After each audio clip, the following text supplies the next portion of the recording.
Welcome along in, everybody, to the Red Card Radio News Hour. We hope to be the foremost, place where you can get all of your news regarding the English Premier League and all of the surrounding tangential competitions that English teams participate in. As Some always, of them. some English teams. True. Oh, this is the foremost knowledge on the Audi Cup here. So we got that for you guys. But as always, I'm James. I support Arsenal. That's Sean. He supports Spurs. I still can't find Brad. Have you seen? He's still missing. He's in the.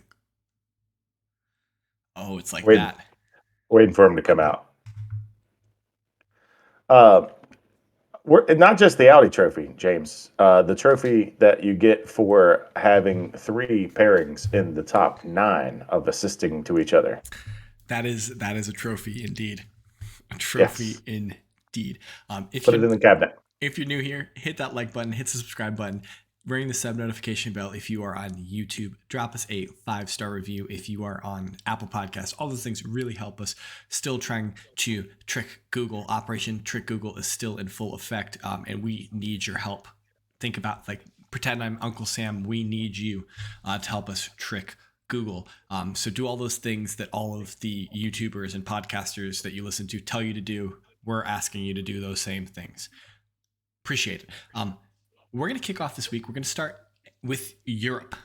Just jumping right in. Before you do that, Okay. I do have a trophy. I want to throw you off just slightly. Always. A trophy we also can throw in is something that me and the creative producer or executive director of creation or whatever. She's executive director. I don't know what she's called. What we did was our local watering hole where we met is just right up the street. And the bartender there is hilarious because he doesn't put up with any crap. And he was voted on Reddit the meanest bartender in Richmond. Was it on the Richmond subreddit? Yes, the Richmond subreddit. He was voted meanest bartender in Richmond, which he absolutely just enjoyed. He loved the fact. He did not lament it at all. He is like, yes, that is right. If you come in my bar and act like an idiot, I'm going to tell you that you're an idiot and ask you to leave. If that's mean, then that's your fault. Hey, So he has no remorse. People probably aren't getting roofied at his bar. Nope. No, he will kick your butt out. So anyways, he is also a big Office fan. So we teamed up together, me and the executive producer, to get him a Dundee that says meanest bartender in Richmond and his name 2022. And he has placed it at the very first thing you can see when you walk into the bar. That could also go in Tottenham's trophy cabinet as well. Okay. All right. Yeah. Since we're most creative, you guys get the Arts and Craft Award for yes, 2022. Arts and Craft. Arts and there Craft. You go. Yeah. Europe. Now let me change hold on. I have to change my time. It's no longer a minute and 36 seconds. And now we're 3 minutes and 20 seconds in. Europe. What's up? So since we last met a week ago, since you guys last got a news episode, you guys are the news episode folk, where you only watch the news episode for this hard-hitting European football roundup. That's right. But since we were last together, Liverpool beat Rangers. Frankfurt and Spurs still played to a draw.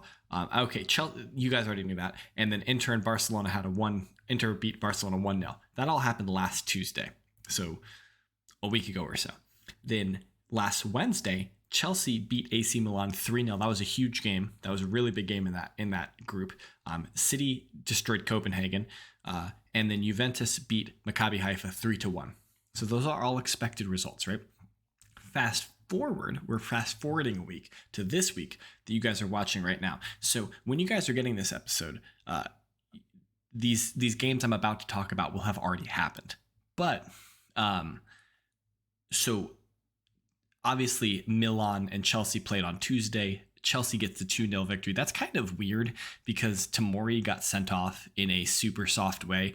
If you did watch that, if you didn't watch it, so Mason Mount was in on goal. Whoa. What's up? You saying that's a generous penalty in red? It's not, it's a good penalty. It's a foul. It's a very generous red card. Okay, because I thought it was just about the same amount of contact as what Royal did. So I just was gauging your level since, rolling Tom Brady to the ground is a roughing the passer, but putting your entire weight on Derek Carr and falling on top of him is not. So it's kind of one of those situations where it just depends on the team and the player, Well, I certainly, guess. and which host is talking about it at the time. Yes. So Okay. that's the Yeah. important thing. Fair enough. But no, I mean, like, I think any objective footballing mind can look at that and be like, that's a I didn't super even th- sub. I didn't even think it was a penalty. I thought it was a penalty. I'm okay with the penalty because I hate the idea that a defender can come up to an attacking player when they're in on goal and pull them and tug them from behind. It completely throws them off. I thought the player was pushing more than he was pulling. Okay, you thought Mount was pushing Tamori more than Tamori. Pushing back more than Tamori was pulling on him. That might be true. That might be true. That's what it looked like to me. But They were certainly both jostling with each other, but there's no way that's a red card. The ref murdered the and game, also he didn't go down till after he kicked it. which is good for Mason Mount. Well done, Mason Mount, like fighting through it. Yeah. Like he wasn't like Harry Kane and just fall over when someone blows into your. Okay. All right. I said it because I know I get a rise out of you, because I think that's Brad's line. I think Brad is all about Harry Kane's a diver. I just think Harry He Kane's never dives. I think Harry Kane's just out here trying to injure people. That's a different story. That's a fair argument. Diving, I'm not going to entertain. He does not dive. Not a diver, but a dirty player. Agreed. Yes. Okay. All right. We're moving on. So Chelsea won that game because Milan were down to 10 men. City and Copenhagen. Copenhagen holds City to a 0-0 draw. This is so we need to context this real quick. Haaland only one goal at the weekend.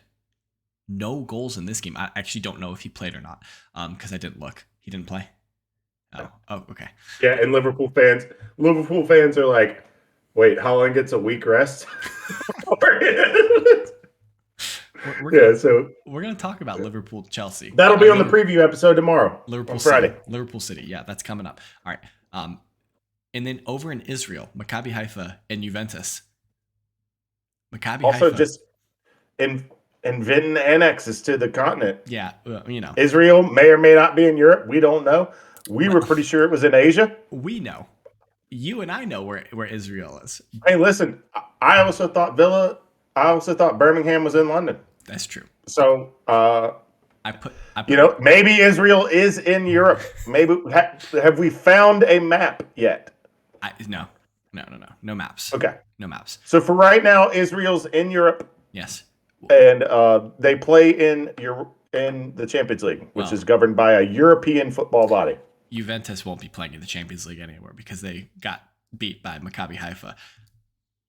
Interesting result. Europa. They'll be in Europa. Maybe Europa. Maccabi Haifa, this is their first victory in the Champions League in 20 years. So that's well done. Well, this is me finding out that Israel's been in Europe for 20 years. So yeah. Okay. So do they compete? Hold on. Just so I'm aware. Yeah. Do they compete for the Euros? Yeah. They're in the European qualifications. They're in World Cup qualifications, all in Europe. I think. I'm pretty sure. Does anyone have a map over in Europe? I don't necessarily want to. Is Turkey in there? Yeah, Turkey's in Europe. Turkey's in UEFA. Turkey's not in Europe. Yeah, I know. Where do these people go to school? Are they actually in Europe and I'm an idiot? All right. I don't know. So obviously there are geopolitical situations with the state of Israel and the other states surrounding them. There's geopolitical, religious situations going on there. I wonder if it's more safe to have Israel participate in Europe than to have them participate in Asia. I wonder if that's probably what it is. I wonder if there's a portion that plays that. I don't know if the right kind of people are going to tune up for Israel, Iran in Tehran. Israel might probably. They might not send a team. They might not send a team to that game. May not send away supporters to that one. I'd imagine. Yeah, that sounds a little tenuous. So you're probably right on that. There's some situations that could arise. Turkey, though. Yes. Turkey should be in Europe. I mean, should be in Asia. Yeah, I agreed. Where they're actually located. But could you imagine Turkey having to play a friendly against South Korea in Seoul? That's probably like a 12-hour flight. Forever away on the other side of the world. Anyway. Yeah, that's very true.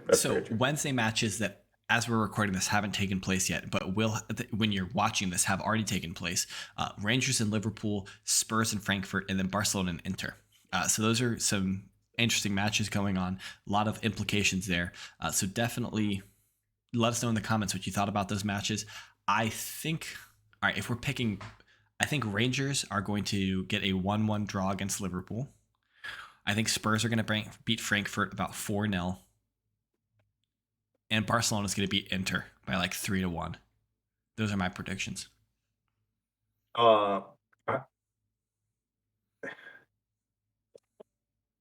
think we're going to win, but that's really, really important 3 points. Like we don't want to be. I believe would be going. I'm pulling it up. We would be going to Sporting, needing 3 points if we don't beat Frankfurt. All right. So if right now, as of 3 games being played in Group D, Sporting are in first with 6 points. Spurs and Frankfurt are tied with 4 points. Marseille is on 3 points. I'm not sure where the Marseille Sporting match is, if that's going to be in Portugal or in France. I don't know off the top of my head. But assuming either way, we want to get those 3 points. Assuming Spurs beat Frankfurt, they'll be on 7. Assuming Sporting beat Marseille, they'll be on 9.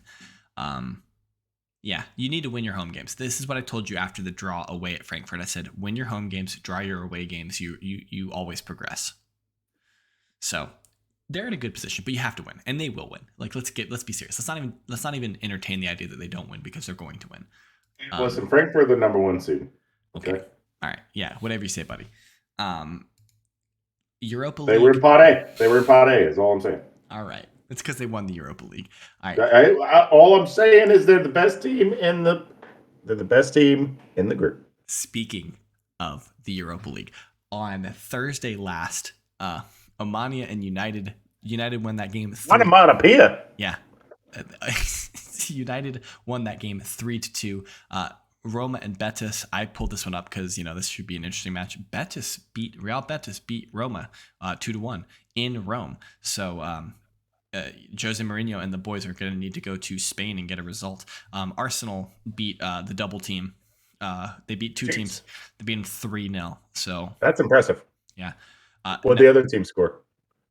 No, it's 3-0 to 0. Okay. You know what's going to be interesting though is that if you reverse these fixtures, Arsenal get to go to the Arctic Circle on Thursday.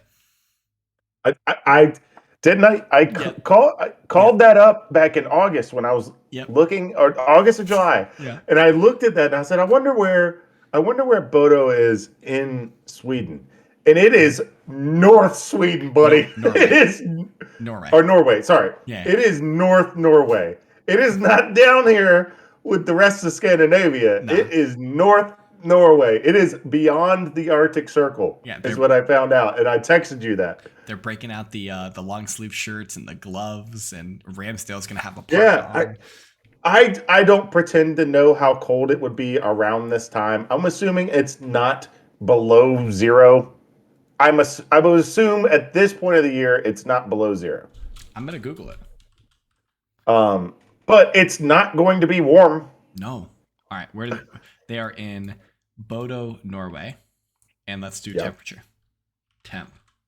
Temperature in Bodo. This is absolutely riveting podcast material. It is 5 degrees Celsius, 41 degrees. All right, so that's about it's above freezing for us. It's 4 a.m. So so it's nighttime and it's 41 degrees Fahrenheit. On Thursday, it's going to be 49 degrees Fahrenheit. It's going to be 9 degrees Celsius as a high and raining. It's going to be raining and 9 degrees. So freezing rain by the nighttime. Yeah. That'll be nice. But that's what? That's a windy night at Stoke. So right, exactly. So you'll feel right at home. You know what's bad, Sean? I wrote down the Conference League match, the Anderlecht versus West Ham, and I did not ever look to see who won that match. So no one cares. Right. It's a fake competition anyway. Sean, Audi Cup carries more clout. Sean, you know what we're ready for? You know what the people of Red Card Radio are clamoring for? What do they need? They need an F1 update. Oh boy, we haven't done this since the mid-season break. The Formula One update. Let's go. And we can update it. It's over. Yep. Okay. Thanks, man. Yep, that's it. Okay. Nope. The drivers' championship is already locked up. The team's championship is already locked up. Uh, Max Verstappen has locked up his second. Second. Yeah, Uh, I've got some quotations for that here in a second. World Driver Championship. Red Bull have locked up their second. I don't know how many that would be 7 total or 8 total. How many did they win in a row? I believe they won 5 in a row. Constructor? With no, they won 4 in a row with Vettel. Constructors. Didn't they win the constructor when Vettel and Ricardo were together? I don't know. Yeah, You would know. I'm pretty sure they won 4 in a row with Vettel. David And Carty, then I'm going to send you this podcast because you're an F1 aficionado. Let us know in the comments, David Carty. because I do know Vettel won 4 in a row. Okay. From 2012 to 16, no, Before 10 to 14, before Lewis Hamilton, before Lewis started winning, before Lewis's streak. And the race realistically comes down to, can Mercedes catch Ferrari in the constructors? And the Alpine McLaren is a scrap the last 4 races. And it is a Ricardo, I don't care if you're leaving, score a damn point, please. F. We just had a week last week where they didn't score a point and we finished 4 or 5. We jumped back ahead of them, and then you put a donut on the board. It was raining in Japan. So everyone knows, it was a crapshoot. Yeah, the Japanese Sunday. Grand Prix was. It was messy. Might say it was a disaster. It was messy. So that has dropped. So just for context, Ferrari are on 454. Mercedes are on 387. It is possible for them to catch them. They're going to need some luck. Yeah, I don't see it happening. And then Alpine and McLaren are on 143 and 130. I did want to make a note that out of the 130, and I don't know, for those keeping score at home, I don't know if you know how these constructor points are put together. This is what it is. It's what the 2 drivers individually score, and then you put it together, and then that's the constructors. Out of the 130, Lando Norris has scored 101 of those points. That's not good. Lando Norris is single-handedly keeping us in the top 5 because the 6th place is 52 points. That's not good.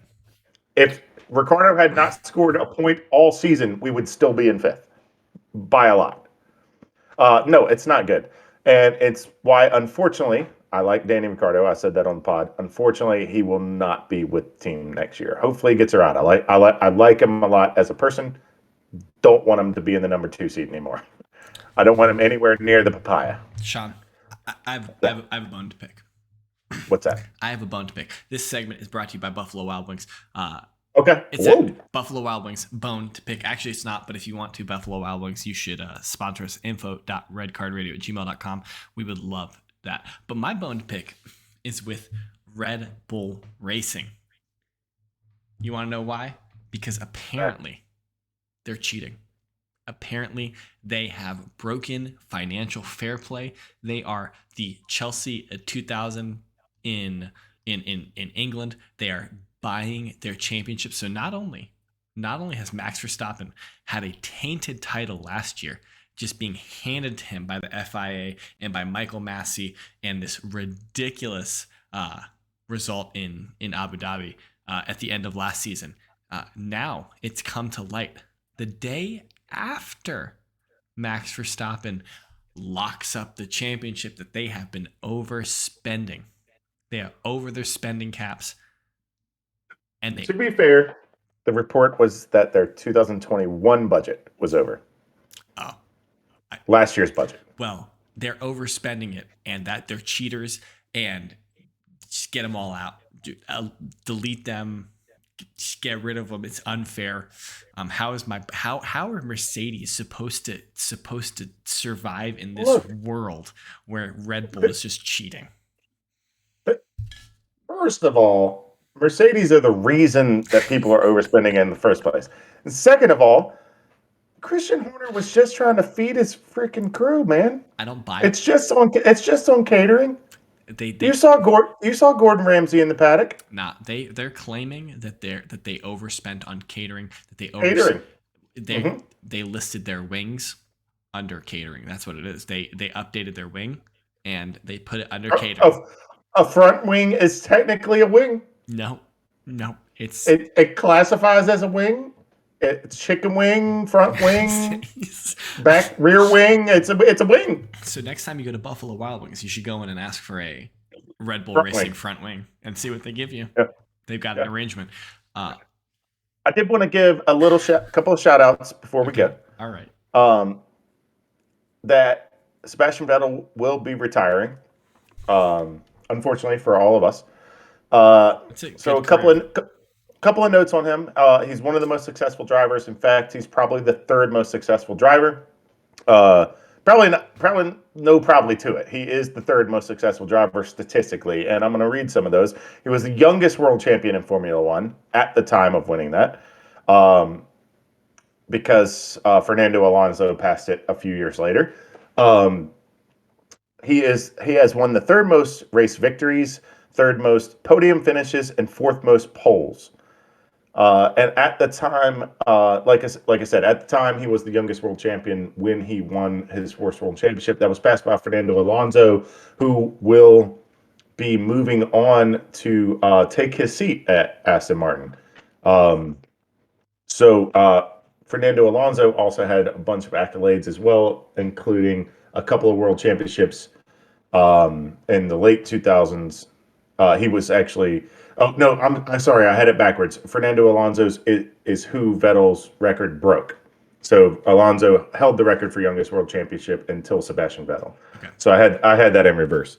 Um, and he will be moving over to Aston Martin, you wanted to say which Aston Villa so yeah, I bad. did in London.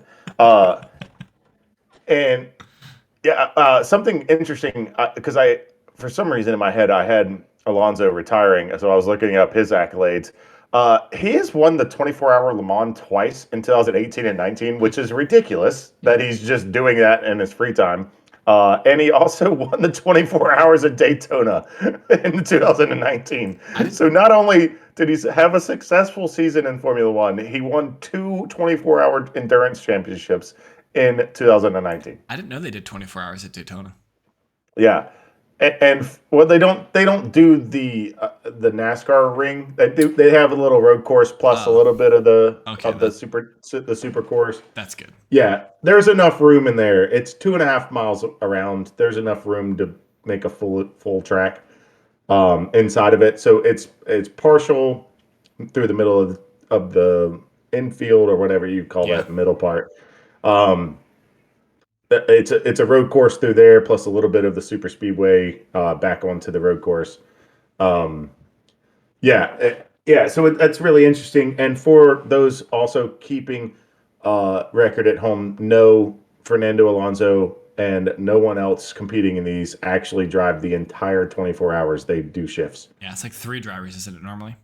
It's three drivers at 8 hours apiece. I So, think but so. that still is 8 hours of driving, which is ridiculous. Now, do they do four, four, four, four, or like do they do like 4 hour Maybe streaks?